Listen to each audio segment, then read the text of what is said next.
Salut à toi, c'est Hermès, ton moniteur auto-école, enseignant de la conduite et de la sécurité routière. Aujourd'hui, je te propose un examen complet du code de la route, commenté et corrigé. Allez, on perd pas de temps, on commence tout de suite. Question numéro 1.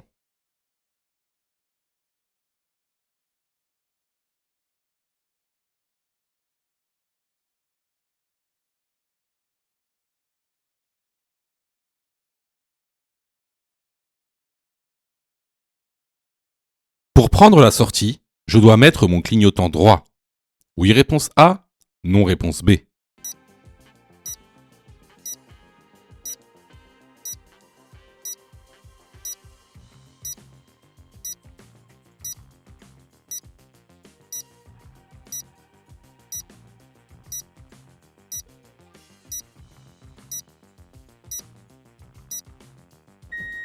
Alors, effectivement, on est sur un carrefour à sens giratoire. Donc, pour prendre la sortie, je vais devoir mettre mon clignotant droit. Cependant, c'est pas suffisant. Pour sortir du giratoire, il faut faire le contrôle gauche, c'est-à-dire rétro-gauche, angle mort gauche. Ensuite, contrôle droit, rétro-droit, angle mort droit. Et là, je pourrai sortir. La bonne réponse ici est la réponse A. Question numéro 2. En agglomération, hors danger immédiat, je peux klaxonner. Oui, réponse A, non, réponse B. Si je klaxonne, j'encours une amende. Oui, réponse C, non, réponse D.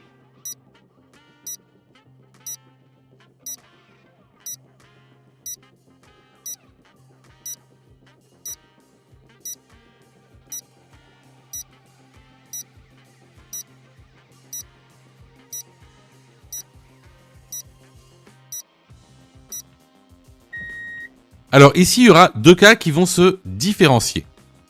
Prenons d'abord le cas de l'agglomération. En agglomération, il est strictement interdit de klaxonner, sauf danger immédiat. Donc c'est une contravention de deuxième classe qui est sanctionnée par une amende de 35 €. Hors agglomération, il est autorisé de klaxonner à condition également, à condition que cela soit nécessaire.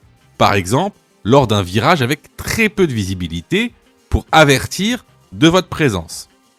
Donc, ici, en agglomération, hors danger immédiat, est-ce que je peux klaxonner? Non. Si je klaxonne, j'encours une amende? Oui. Les bonnes réponses sont les réponses B et C. Question numéro 3. Je vais bientôt rencontrer un passage piéton. Oui, réponse A. Non, réponse B. Je peux dépasser ce piéton. Oui, réponse C. Non, réponse D.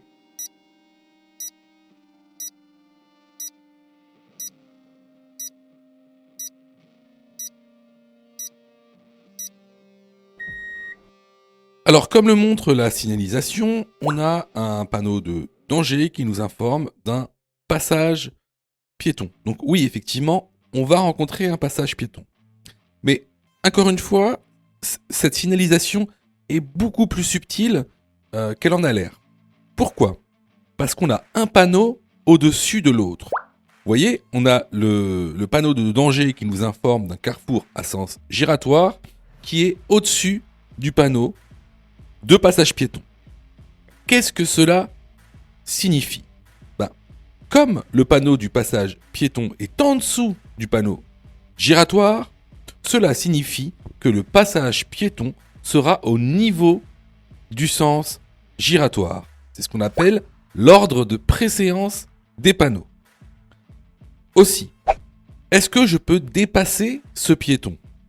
Oui, bien sûr, on peut dépasser un usager vulnérable, même s'il y a une ligne blanche, à une seule condition. Alors rappelez-vous, cette condition, c'est quoi? C'est de chevaucher la ligne blanche. Et non pas la franchir. De plus, ici, l'intervalle de sécurité sera respecté en cas de chevauchement. Donc, pour répondre à la question, je vais bientôt rencontrer un passage piéton. La bonne réponse est la réponse A. Je peux dépasser ce piéton. La bonne réponse est la réponse C.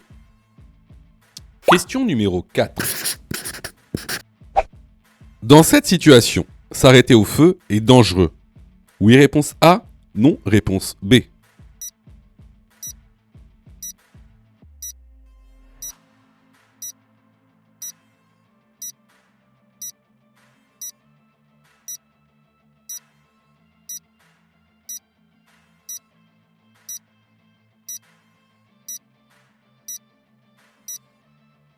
Alors ici, tu remarqueras sur le rétroviseur intérieur qu'on a une voiture derrière nous. Mais elle ne nous colle pas. D'ailleurs, on voit ses phares. Devant nous, on a un feu qui est orange. Et un feu qui est à peu près, on va dire, 5 mètres devant nous. Si tu regardes bien le compteur, on roule à 28 km/h. D'ailleurs, on est en deuxième vitesse. Alors, il faut savoir que le feu orange t'oblige à t'arrêter. Le feu orange, c'est comme un feu rouge. Alors, ici, est-ce que c'est dangereux de s'arrêter ? Non, pour 2 raisons. La première, c'est que derrière nous, la voiture ne nous colle pas. En plus de ça, on roule à 30 km/h. La question, c'est quelle est la distance de freinage à 30 km/h ? Que là, on ne va pas parler de distance d'arrêt parce qu'on sait que le feu est à l'orange. Donc, il n'y a pas de distance parcourue pendant le temps de réaction. On n'a que la distance de freinage. Donc, la question, c'est quelle est la distance de freinage à 30 km/h ? Eh bien, la distance de freinage à 30 km/h est quasi nulle. Elle peut être considérée comme nulle.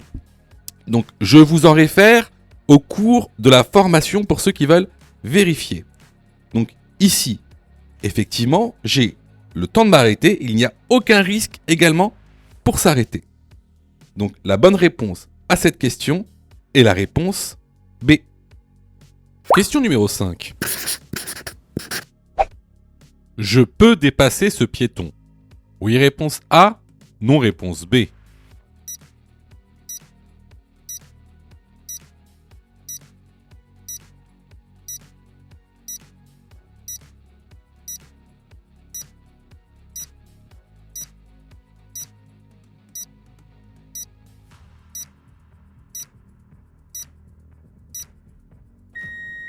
Alors, tu remarqueras que devant nous, donc, on a un piéton à droite qui prenait son chien. Et, surtout, on a une ligne blanche continue. Alors, tu peux dépasser le piéton à condition de le dépasser en chevauchant la ligne blanche. Hein. Tu n'as pas le droit de le dépasser en franchissant la ligne blanche. C'est-à-dire d'avoir les 4 roues à l'extérieur de cette ligne. Tu dois donc chevaucher, c'est-à-dire avoir 2 roues à l'intérieur de la ligne et les 2 roues à l'extérieur de la ligne. Bien sûr, il faudra respecter un intervalle de sécurité, mais ce n'est pas la question ici. Donc, ici, est-ce que je peux dépasser ce piéton ? La bonne réponse est la réponse A. Question numéro 6. Je me suis trompé de carburant. A. Je peux rouler jusqu'au prochain garagiste. B. J'immobilise mon véhicule. C. J'appelle un dépanneur.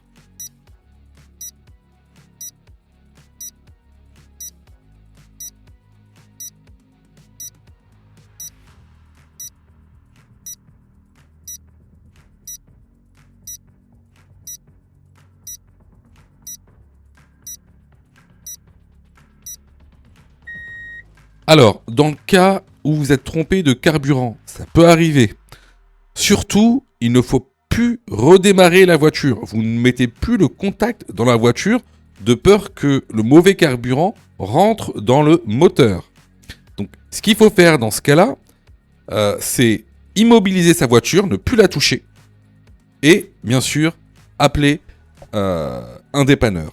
Donc ici, les bonnes réponses sont les réponses B et C. Question numéro 7.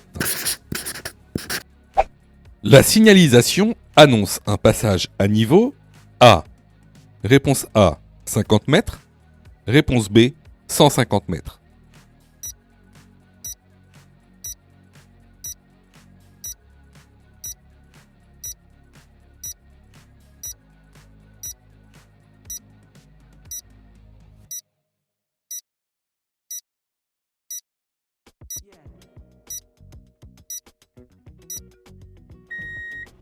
Alors, ici, la signalisation est composée de trois éléments.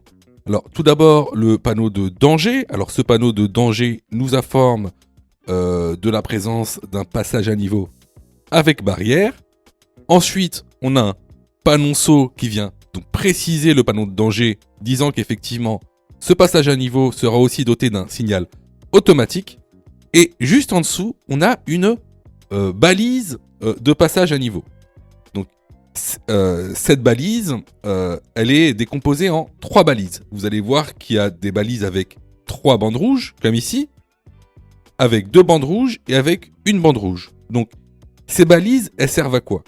Ces balises, elles vous permettent de connaître la distance entre cette balise et le passage à niveau. Alors, ici, on est en hors agglomération. Donc, lorsque tu verras une balise avec 3 bandes rouges, ça voudra dire que tu es à 150 mètres du passage à niveau. Si tu rencontres une balise avec 2 bandes rouges, cela voudra dire que tu es à 100 mètres du passage à niveau. Et si tu rencontres une balise avec une seule bande rouge, tu es à 50 mètres du passage à niveau. Alors, pour tous ceux qui se demandent, mais comment savoir si on est en agglomération ou hors agglomération, je vous incite fortement à aller sur la plateforme pédagogique, car ça c'est vraiment une question de cours simple que vous devez savoir, hein, c'est super important. Donc, pour répondre à la question, ici, la bonne réponse est la réponse B. Je vois que tu es super motivé pour avoir ton code. Alors, soutiens la chaîne en t'abonnant et surtout en activant les notifications afin d'être prévenu des dernières vidéos mises en ligne. Question numéro 8. Consommer des médicaments peut provoquer un état de somnolence. Oui, réponse A. Non, réponse B.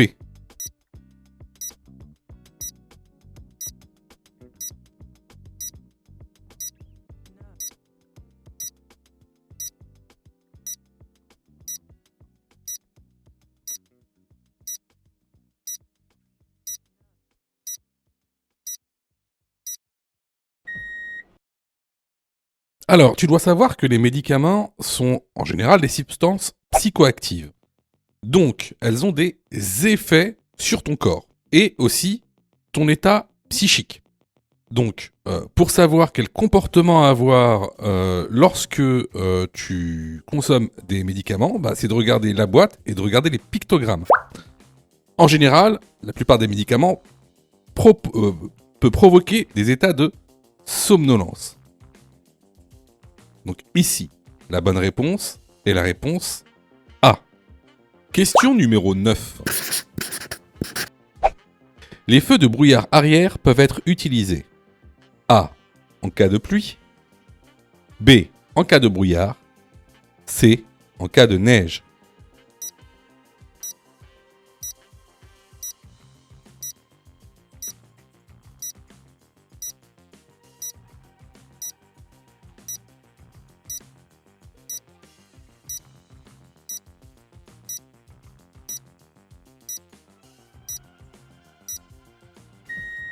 Alors, il y a un moyen mémotechnique pour savoir quand utiliser les feux de brouillard. Alors, ce moyen mémotechnique, ce n'est pas moi qui l'ai inventé.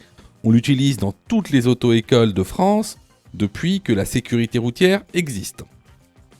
Alors, ce qu'on va faire, c'est qu'on va prendre un BN, d'accord, et on va considérer que le BN est une voiture. Ok? Donc, à l'avant, il y a les parents. Et à l'avant, les parents vont à la BNP. Brouillard, neige, pluie. Donc les feux de brouillard avant, on peut les utiliser en cas de brouillard, de neige et de pluie. Les enfants, eux, sont à l'arrière et mangent des BN. Donc, BN pour brouillard et neige. Donc les feux de brouillard arrière, on les utilise en cas de brouillard et de neige. Donc, ici, les bonnes réponses sont les réponses B et C. Question numéro 10. Le tramway est à l'arrêt. Réponse A, je klaxonne. Réponse B, je passe avec prudence. Réponse C, je m'arrête.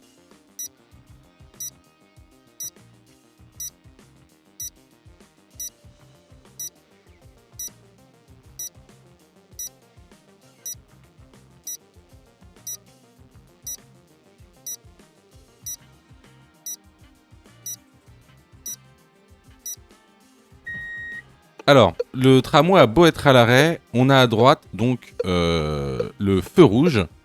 Donc effectivement, ici, il ne sert à rien de klaxonner. On ne peut passer avec prudence parce qu'on a un feu rouge. Donc ici, je m'arrête. La bonne réponse est la réponse C.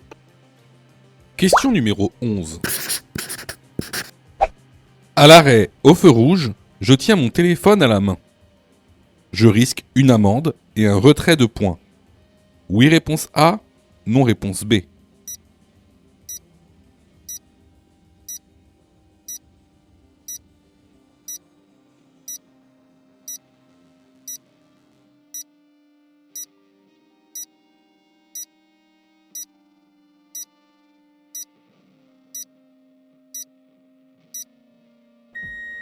Alors, que vous soyez à l'arrêt ou non, que vous téléphoniez ou non avec votre téléphone, rien que le fait de le tenir est une contravention de 4e classe où vous risquez donc un retrait de 3 points et une amende de 135 €. La bonne réponse ici est la réponse A. Question numéro 12. Dans cette situation, je klaxonne. Oui, réponse A. Non, réponse B. Je ralentis. Oui, réponse C. Non, réponse D.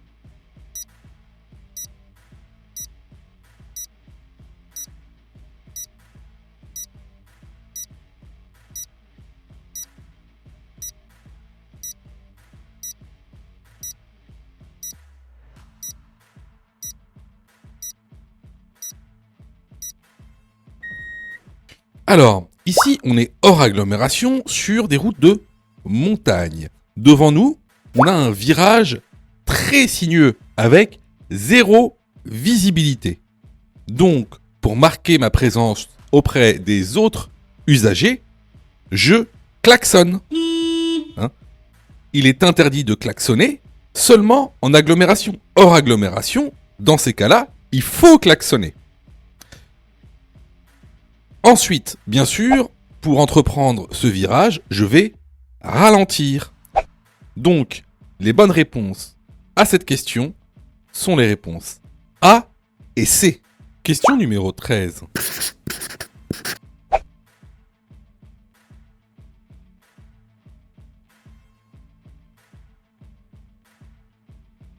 Regarder dans les rétroviseurs suffit pour changer de voie.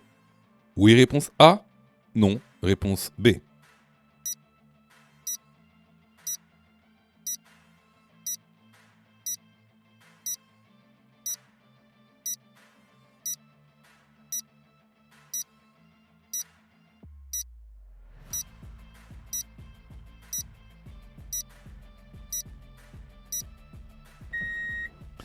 Alors on va juste jeter un petit coup d'œil sur la vidéo.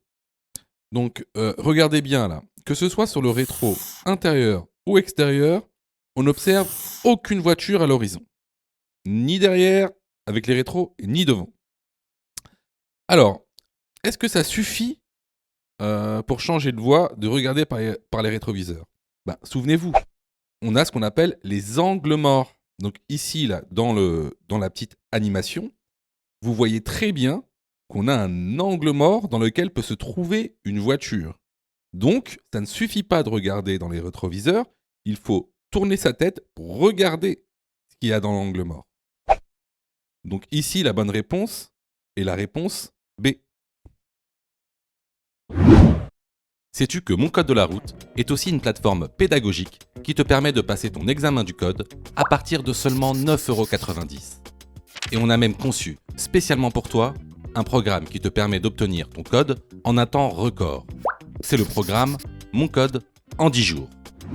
Avec un calendrier de révision personnalisé, un contenu pédagogique par thème conforme à la nouvelle réforme, des nombreux tests d'examen blanc issus de l'examen officiel, accessibles sur smartphone, tablette et PC durant 1 an et en accès illimité. Et surtout, cette formation est 100% remboursée en cas d'échec à l'examen. Alors, si tu souhaites obtenir ton code du premier coup sans te ruiner et sans risque, rejoins notre programme en cliquant sur le lien en description de la vidéo. Pour ça, tu as juste à cliquer sur le lien en description et à choisir ta formule. Question numéro 14. Ce pictogramme indique une panne de batterie. Oui, réponse A, non, réponse B.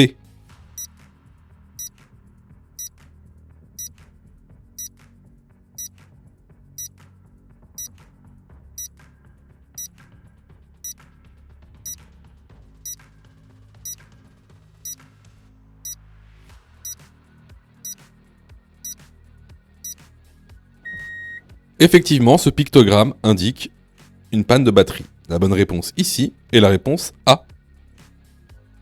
Question numéro 15. Ce pneu est équipé d'un écrou anti-vol. Oui, réponse A. Non, réponse B.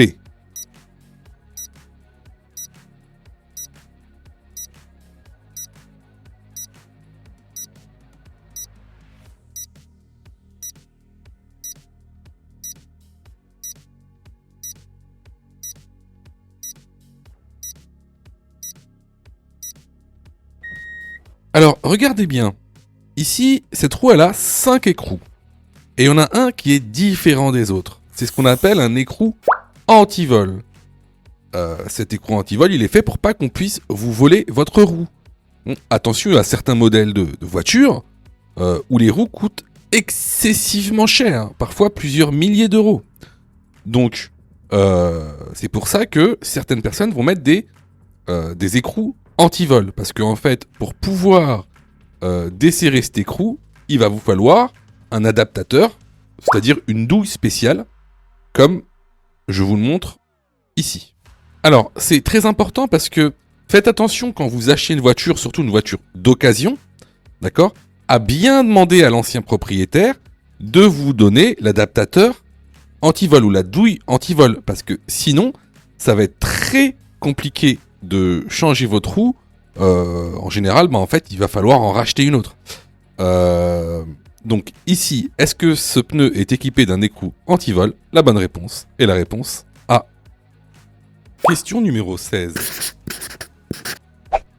Une femme enceinte, réponse A, est dans l'obligation de porter sa ceinture de sécurité. Réponse B, est autorisée à retirer sa ceinture de sécurité.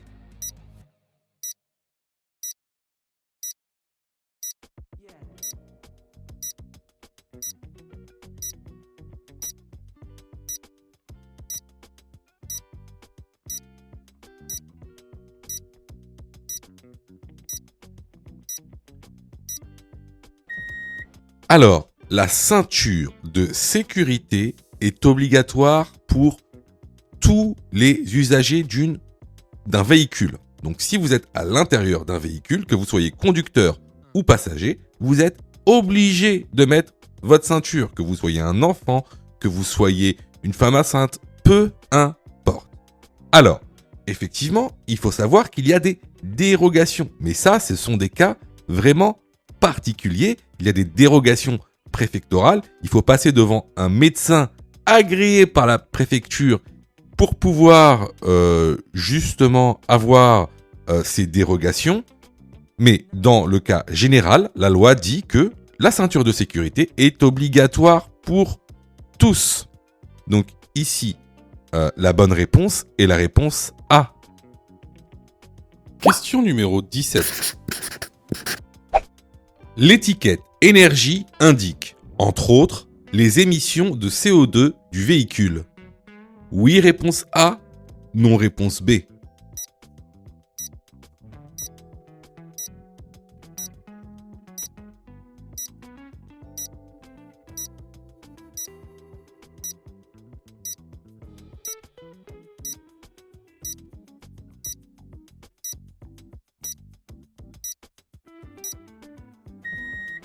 Alors, l'étiquette énergie est en fait une étiquette obligatoire pour les véhicules, pour l'achat des véhicules neufs. Comment se présente cette étiquette énergie? C'est une feuille A4, comme tu le vois ici. La partie haute, en fait, sera indiquée tout ce qui concerne le type de véhicule, c'est-à-dire la marque de la voiture, le modèle de la voiture, le carburant qui est utilisé pour la voiture, par exemple si c'est du diesel, de l'essence, ou si c'est une hybride, par exemple. Juste en dessous, tu auras tout ce qui concerne la consommation du carburant. Par exemple, ici dans cet exemple, c'est 4,2 litres pour 100 km. Ensuite, juste en dessous, tu auras le rejet de CO2 par kilomètre parcouru pour ce véhicule. Donc, ce sont les émissions de CO2 par kilomètre parcouru. Tu verras également que plus les émissions de CO2 sont faibles, plus l'étiquette va aller vers le A. Plus les émissions de CO2 seront fortes, plus l'étiquette va aller vers le G. Donc, ici, pour répondre à la question, l'étiquette énergie indique bien les émissions de CO2 du véhicule. La bonne réponse ici est la réponse A.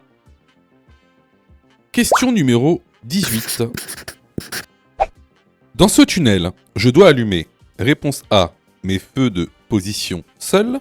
Réponse B, mes feux de croisement.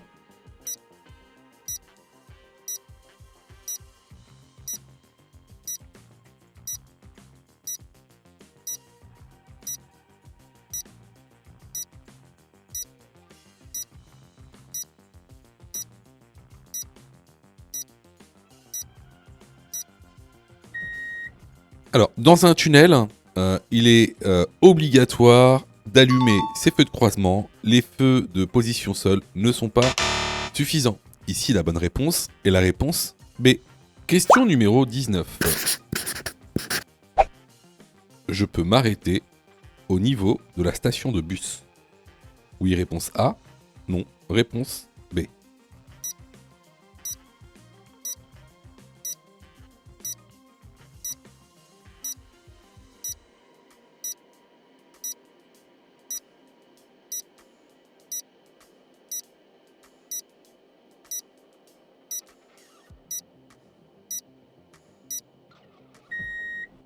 Alors, vous devez savoir que le stationnement et l'arrêt sont strictement interdits au niveau d'une station de bus. Donc, la bonne réponse est la réponse B. Question numéro 20. La vitesse maximale autorisée pour un poids lourd est de réponse A, 130 km/h, réponse B, 90 km/h.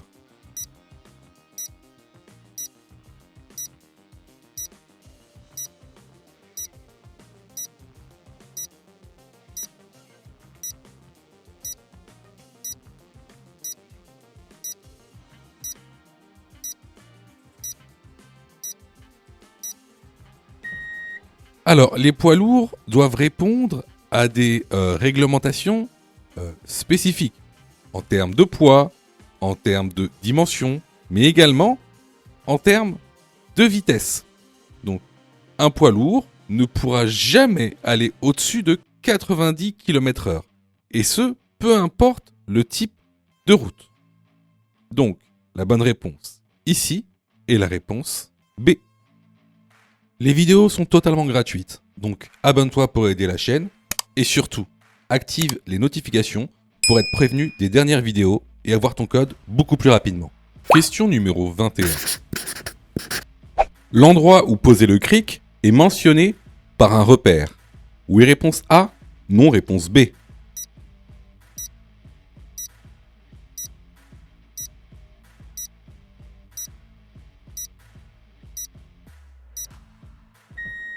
Alors tu vois, souvent quand c'est la première fois que tu remplaces une roue, tu vas te poser deux questions. C'est où poser le cric et comment utiliser le cric. Alors, il faut savoir que, regarde, juste ici, tu as un petit repère. Alors, ce repère te permet de positionner le cric. C'est l'endroit où tu dois placer le cric. Ensuite, comment l'utiliser? Ici, regarde dans la petite vidéo, il y a une petite rainure sur la voiture. Et la rainure du cric doit correspondre avec la rainure de la voiture. Ensuite, on tourne la manivelle et la voiture est levée. Donc ici, la bonne réponse est la réponse A. Question numéro 22. Il est déconseillé de laisser un enfant seul dans le véhicule. Oui, réponse A. Non, réponse B.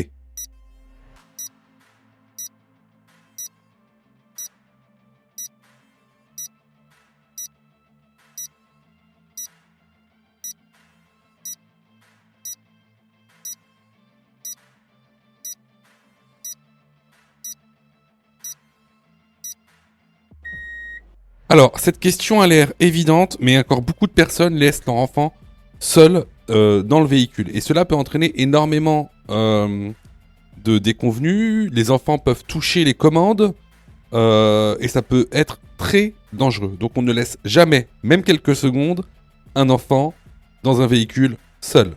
La bonne réponse ici est la réponse A. Question numéro 23.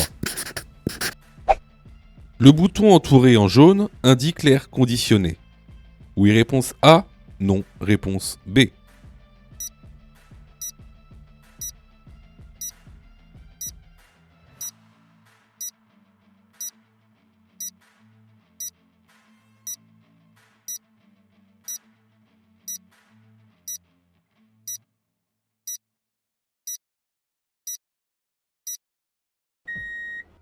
Alors attention, avec la nouvelle réforme, il y a énormément de questions sur le thème des équipements. Donc tous les équipements qu'il y a dans une voiture, ça comprend comment fonctionne un moteur, où sont les liquides dans une voiture, les aides à la conduite et également tous les équipements qu'il y a dans l'habitacle. Donc vous devez connaître tous les équipements qu'il y a dans une voiture. Alors ici, le petit bouton entouré en jaune indique le recyclage de l'air dans la voiture. Et non l'air conditionné. L'air conditionné, c'est AC, c'est le bouton qui est juste à côté. Donc ici, la bonne réponse est la réponse B. Question numéro 24. Ce camion transporte des matières. Réponse A, dangereuses. Réponse B, agricole.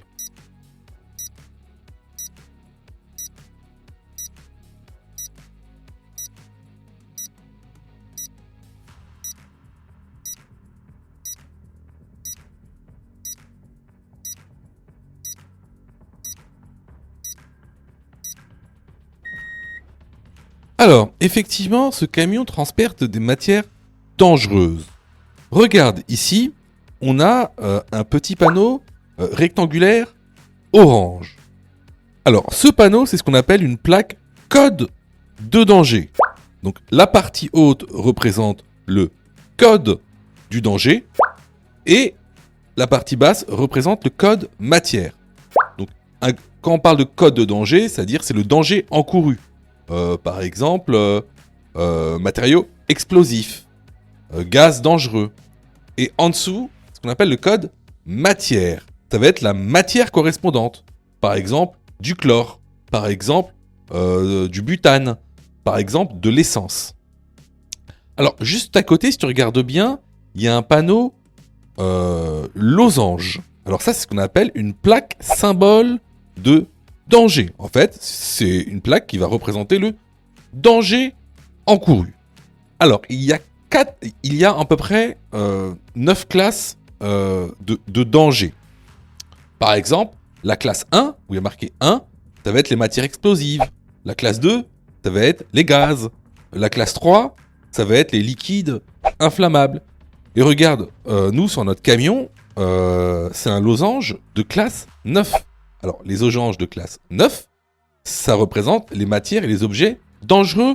Et juste à côté, tu as aussi un autre losange qui, lui, vient préciser, en fait, la classe en disant que ces produits représentent un danger pour l'environnement. Alors, Autre chose bonne à savoir, il faut savoir que ces camions qui transportent des matières dangereuses, alors doivent apposer la plaque code de danger à l'avant et à l'arrière du véhicule. Quant à la plaque symbole de danger, elle doit être apposée à l'arrière du véhicule et sur le flanc du véhicule. Bien sûr, leur nombre dépendra de la longueur du camion. Donc ici, pour répondre à la question, effectivement, ce camion transporte des matières dangereuses. La bonne réponse est la réponse A. Question numéro 25. Je programme mon GPS avant de conduire. Oui, réponse A. Non, réponse B.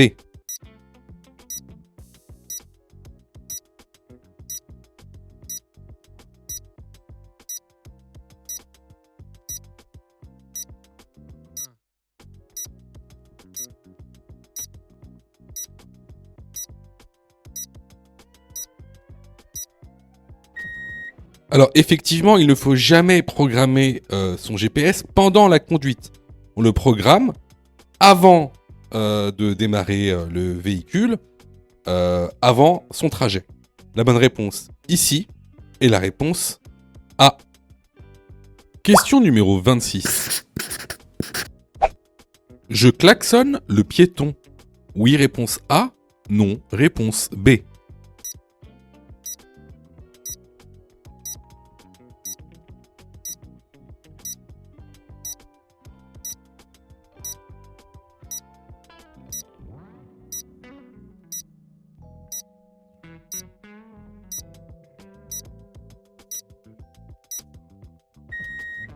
Alors, il est formellement interdit de klaxonner en agglomération, peu importe la raison. La seule exception, c'est s'il y a un danger imminent. Or ici, il n'y a pas de danger imminent. Donc ce que je fais, c'est que je ralentis et je laisse traverser ce piéton.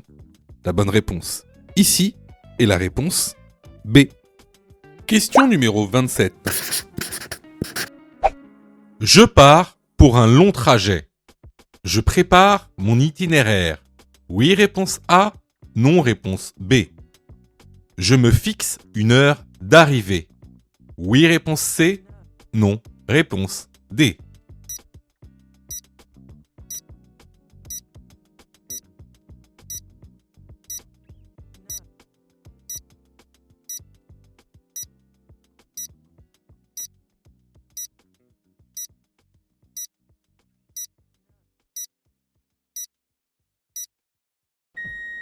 Alors, encore une fois, une question qui est souvent posée lors des examens du code de la route. Alors, écoutez bien. Lors d'un long trajet, il faut toujours préparer son itinéraire et ne jamais se fixer d'heure d'arrivée. Il ne faut pas se fixer d'heure d'arrivée. Pourquoi ? Encore une fois, parce que ça va créer de l'anxiété, de l'énervement qui vont accroître les effets de fatigue et donc augmenter les risques d'accident. Donc ici, les bonnes réponses vont être les réponses A et D. Si tu aimes le contenu, alors prends quelques secondes pour liker la vidéo. C'est très important. Cela nous permet d'être mieux référencés et donc de te présenter encore plus de vidéos pour que tu puisses obtenir ton code le plus rapidement possible. Question numéro 28. Je peux circuler avec cette voiture. Oui, réponse A. Non, réponse B. Je dois d'abord dégivrer le pare-brise. Oui, réponse C. Non, réponse D.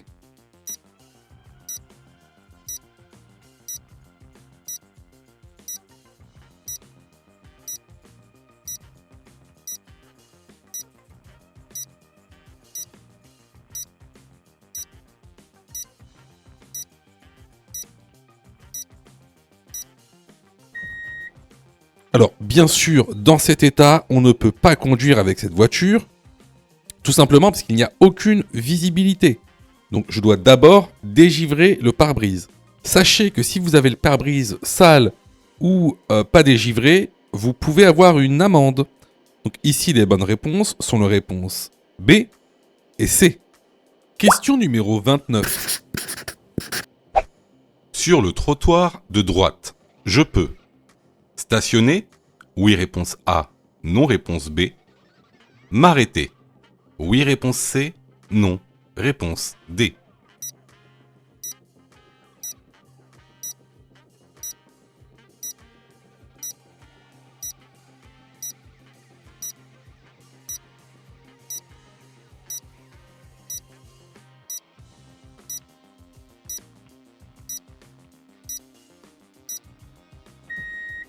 Alors, attention, le trottoir, c'est réservé aux piétons. Ce n'est pas réservé aux voitures. Il est strictement interdit pour les voitures d'aller sur le trottoir. Donc interdit de stationner et interdit de s'arrêter. Les bonnes réponses sont les réponses B et D. Question numéro 30. Je peux utiliser la voie de gauche pour dépasser le vélo. Oui, réponse A. Non, réponse B.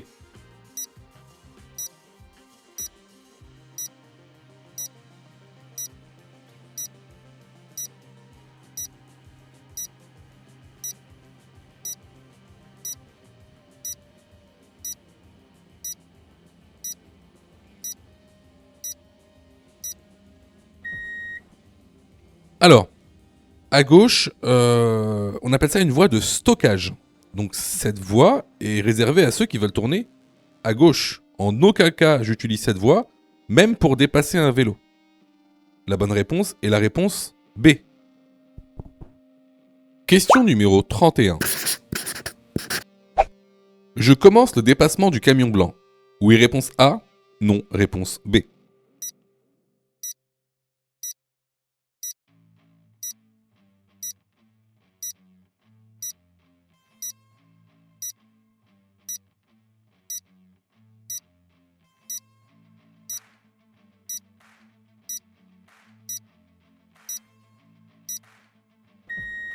Alors, ici plusieurs choses. Déjà, on sait qu'on est sur une autoroute.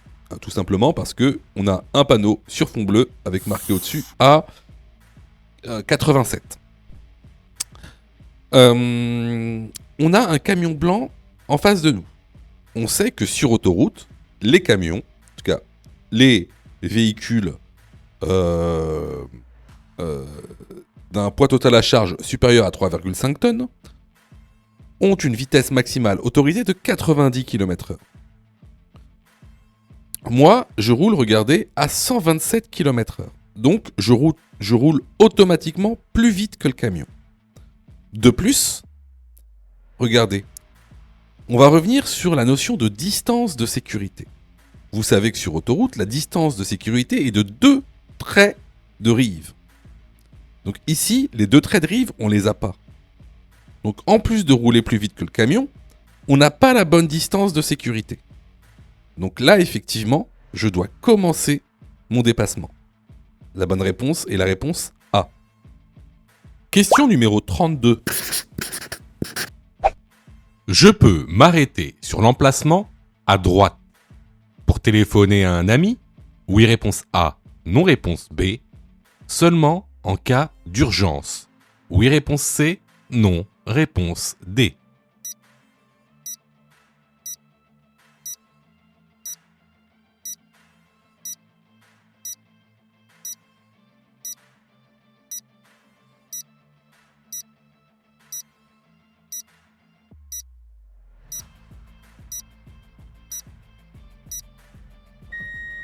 Alors, regardez le panneau qui est juste à droite. Ce panneau d'indication indique un emplacement pour le stationnement et même l'arrêt. D'accord ? Donc, et à ne pas confondre avec ce panneau qui indique l'emplacement d'un arrêt d'urgence, où on peut s'arrêter seulement en cas d'urgence. Donc, ici, cet emplacement est autorisé donc à l'arrêt ou au stationnement, et je pourrais téléphoner à un ami, je pourrais me reposer, peu importe. Donc, ici, les bonnes réponses sont les réponses A et D. Alors, vous voyez, il y a beaucoup de gens, en fait, je sais, je sais que vous êtes trompés. Enfin, beaucoup d'entre vous se sont trompés. Je sais que vous passez beaucoup de temps à réviser votre code. Je le sais. Sûrement que même vous avez une application gratuite. Mais vous savez, les applications gratuites, si c'est gratuit, ne pensez pas que vous allez avoir de la qualité. D'accord ? Ne pensez pas ça. C'est pas pour rien qu'il y a 40% de taux d'échec. Quasiment la moitié des gens qui regardent cette vidéo vont rater leur code. Pas parce qu'ils n'ont pas travaillé, pas parce qu'ils sont nuls, parce que vous avez été mal formés. C'est pour ça que nous, on vous propose donc une plateforme de formation 100% dédiée au code de la route, réalisée par des professionnels, avec une méthodologie adéquate qui vous permettra d'avoir votre code de la route rapidement. En plus de ça, vraiment ça coûte pas cher. Vous pouvez commencer à vous former pour 9,90 €. Ça c'est la formule la plus basse. Sinon, vous pouvez même choisir la formule Mon code en 10 jours. Et avec cette formule, vous êtes 100% remboursé si vous ratez votre code. Simplement en envoyant la preuve de votre échec. Donc voilà, moi un petit conseil que je vous donne, surtout si vous êtes trompé à cette question, allez dans la plateforme, formez-vous correctement. Vous allez voir, ça va bien se passer. Pour ça, tu as juste à cliquer sur le lien en description et à choisir ta formule. Question numéro 33. Je roule à 100 km/h. La distance d'arrêt est de réponse A, 100 mètres. Réponse B, 60 mètres.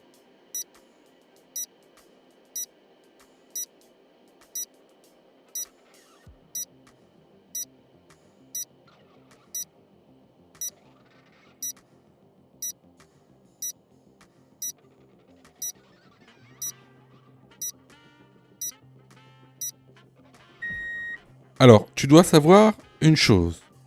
Pour passer l'examen du code de la route, tu dois savoir calculer différents types de distances.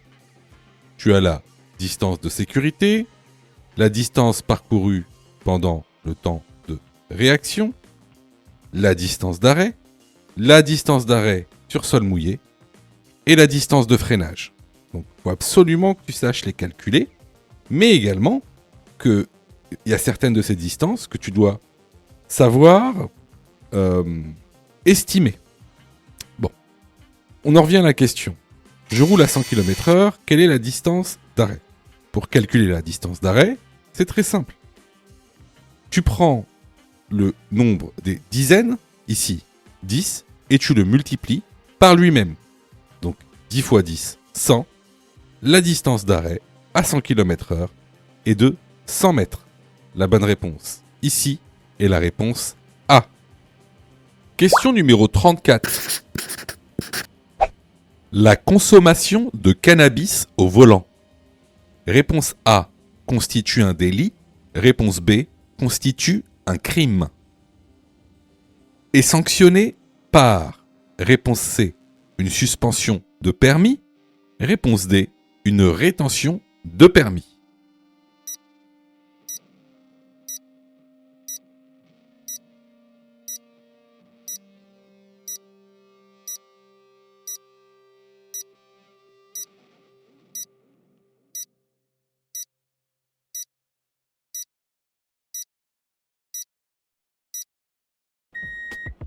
Alors, comme le montre le document que vous retrouverez dans l'information, la consommation de cannabis au volant constitue un délit. Cette consommation est sanctionnée donc, par une amende de 4 500 €, 2 ans de prison maximum, rétention de permis immédiate, suspension de permis, obligation de faire un stage et également 6 points en moins sur le permis de conduire. Donc, ici, les bonnes réponses sont les réponses A, C et D. Question numéro 35. Le taux d'alcool maximal autorisé est de, pour un permis probatoire, réponse A, 0,2 g par litre de sang, réponse B, 0,1 mg par litre d'air. Pour un permis normal, réponse C, 0,5 g par litre de sang, réponse D, 0,8 g par litre de sang.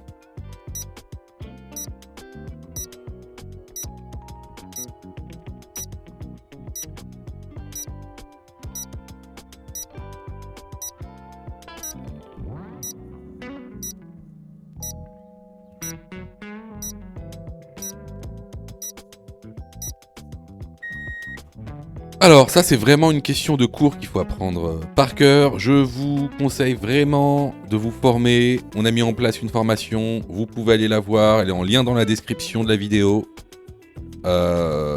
C'est vraiment des questions qui sont très récurrentes à l'examen du code de la route, nouvelle réforme. Alors, comme vous le voyez sur ce document de cours, donc pour un permis normal, le taux maximal autorisé d'alcool est de 0,5 g par litre de sang. Ce qui correspond à 0,25 mg par litre d'air expiré. Pour un probatoire, par contre, la limite est plus basse. Elle est de 0,2 g par litre de sang, soit 0,1 mg par litre d'air expiré. Alors, si vous regardez bien, tu vas peut-être me dire, bah oui, mais c'est 0,5 g ou c'est 0,8 g, par exemple, pour un permis normal. Alors, le taux maximal autorisé avant contravention, par exemple pour un permis normal, il est de 0,5 g par litre de sang. Mais il y a un taux qui est délictuel. Ça veut dire qu'il y a un taux qui est de 0,8 g par litre de sang, que vous soyez dans un permis normal ou probatoire. Si vous dépassez les 0,8 g par litre de sang, là, cette infraction n'est plus une contravention, mais un délit. Ah! Et là, tu vas me dire, bah oui, mais c'est quoi la différence entre une contravention et un délit? Alors ça, c'est important quand même à savoir. En fait, une contravention et un délit, ce sont des infractions. Il y a différents types d'infractions qui sont classées selon leur gravité. Donc, les moins graves, c'est les contraventions. Ensuite, vous avez les délits. Et ensuite, vous avez les crimes. Bon, on ne parlera pas de crimes ici, parce qu'on parle de code de la route. Nous, on va parler des contraventions et des délits.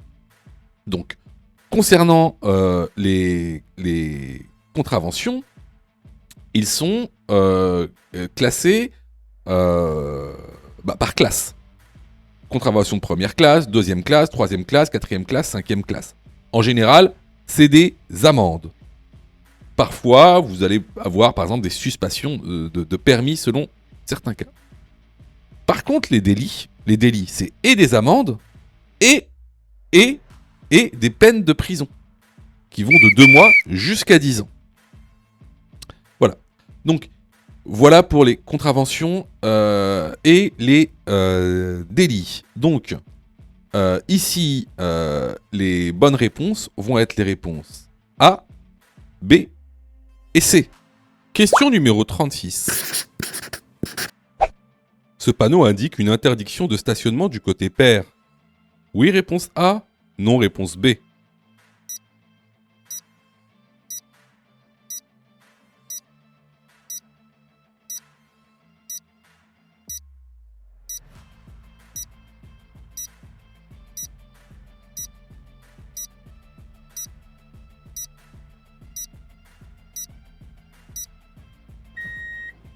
Ce panneau indique une interdiction de stationner du 1er au 15 du mois.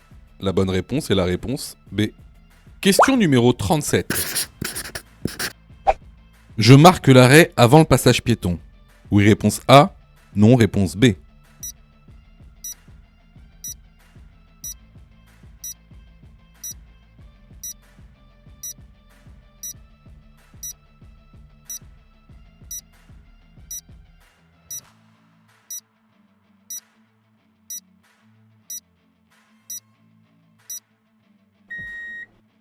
Alors cette question, il me semble qu'on l'a déjà vu même dans ce test-ci qu'on est en train de faire. Donc ici, on a un passage piéton qui n'est pas régulé par une signalisation lumineuse. Donc, ceux qui sont prioritaires, c'est les piétons. Donc ici, je dois m'arrêter et laisser passer les piétons. Sinon, c'est un déni de priorité. 6 points en moins, 135 € d'amende. La bonne réponse est la réponse A. Question numéro 38. En plaçant mon pied devant le frein, je réduis. Réponse A, la distance d'arrêt. Réponse B, la distance de freinage.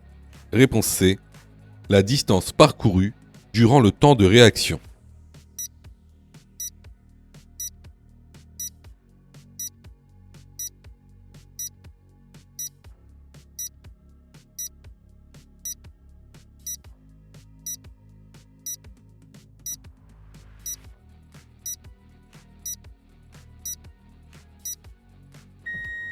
Alors, comme vous le savez, dans les modules pédagogiques du code de la route, on a plusieurs distances que tu dois savoir calculer.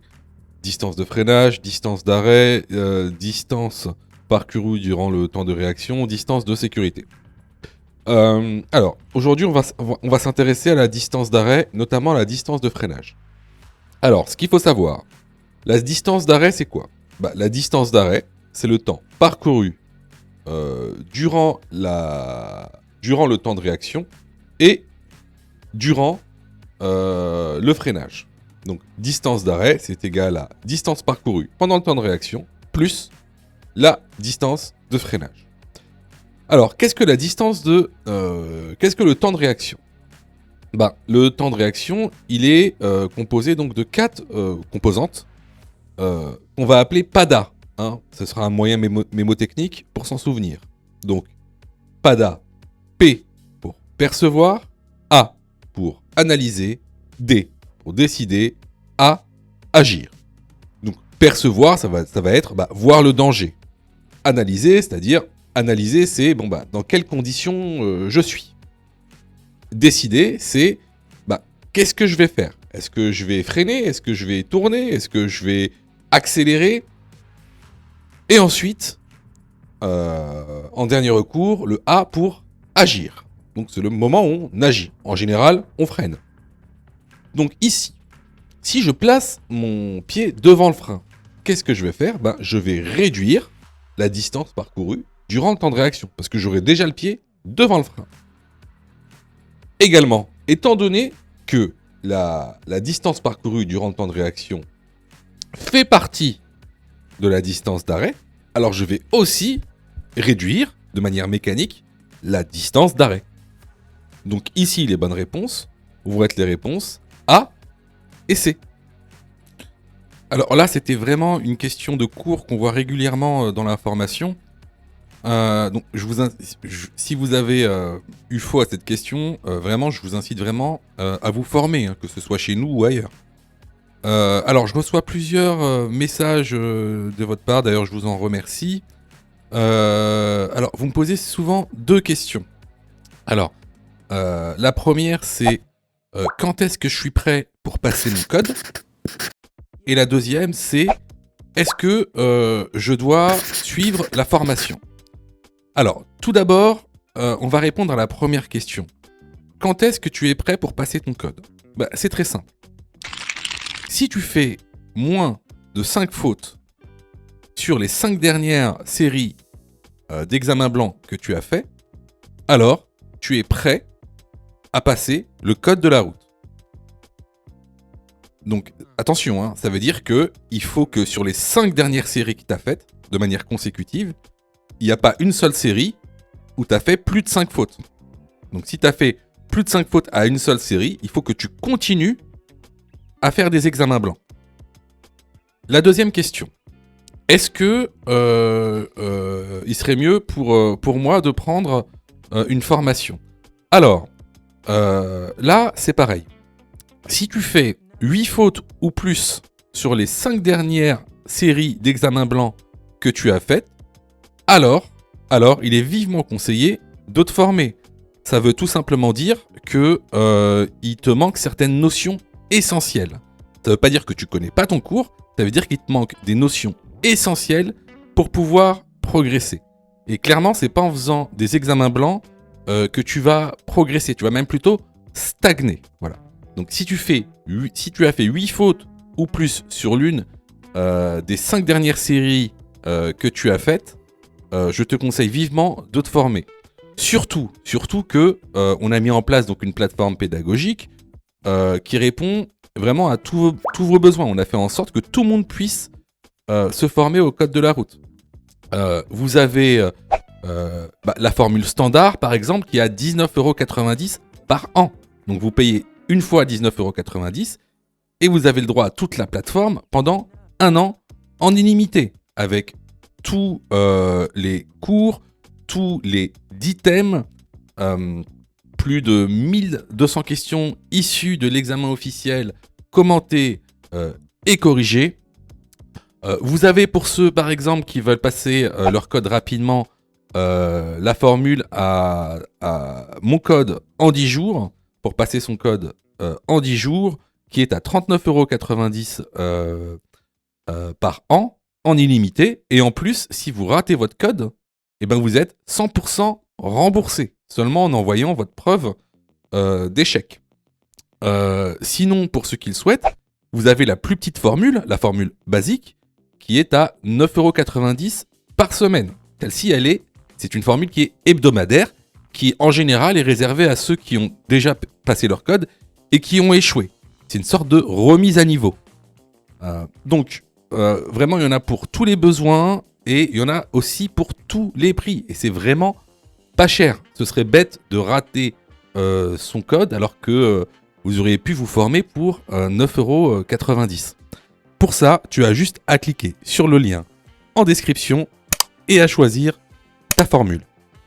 Question numéro 39.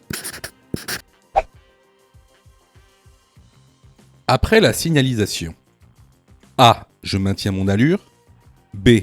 Je ralentis. La signalisation indique C. Un débouché de vélo venant de gauche ou de la droite. D. Une piste cyclable.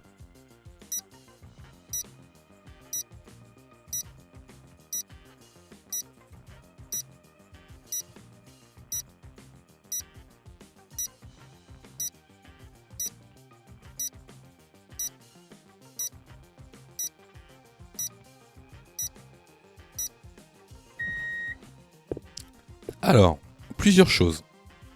Déjà, la signalisation. Alors, on a un premier panneau qui est un panneau de priorité.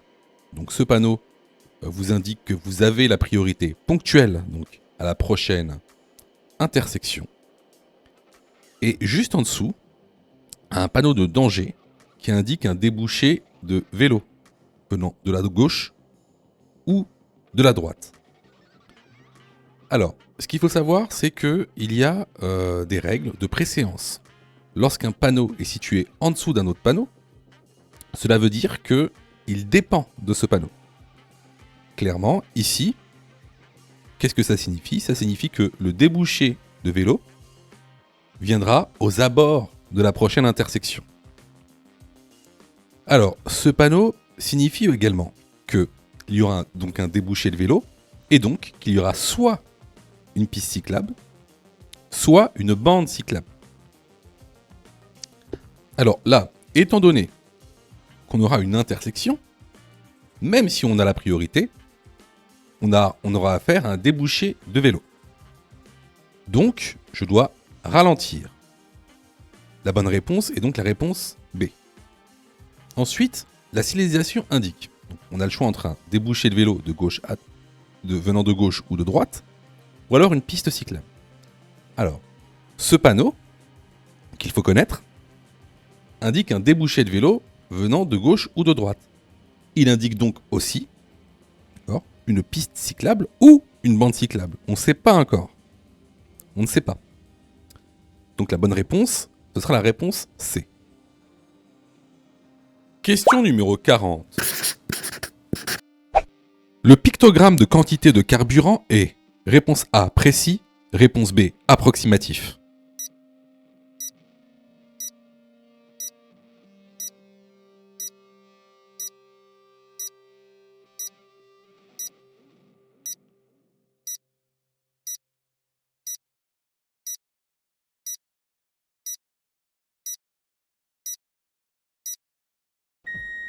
Alors il faut que tu saches que le pictogramme qui montre la quantité de carburant est juste là à titre indicatif. Donc dès qu'il s'allume, il faut aller remettre du carburant. Ici la bonne réponse est la réponse B. Si tu as fait 8 fautes ou plus, ne panique pas. Rejoins-nous sur notre plateforme pédagogique en ligne en cliquant sur le lien en description de la vidéo. Tu pourras alors choisir la formule qui te convient. N'oublie pas de liker la vidéo et de t'abonner pour recevoir toutes les dernières notifications. Tu peux aussi continuer à t'entraîner en cliquant sur l'une des vidéos qui s'affichent.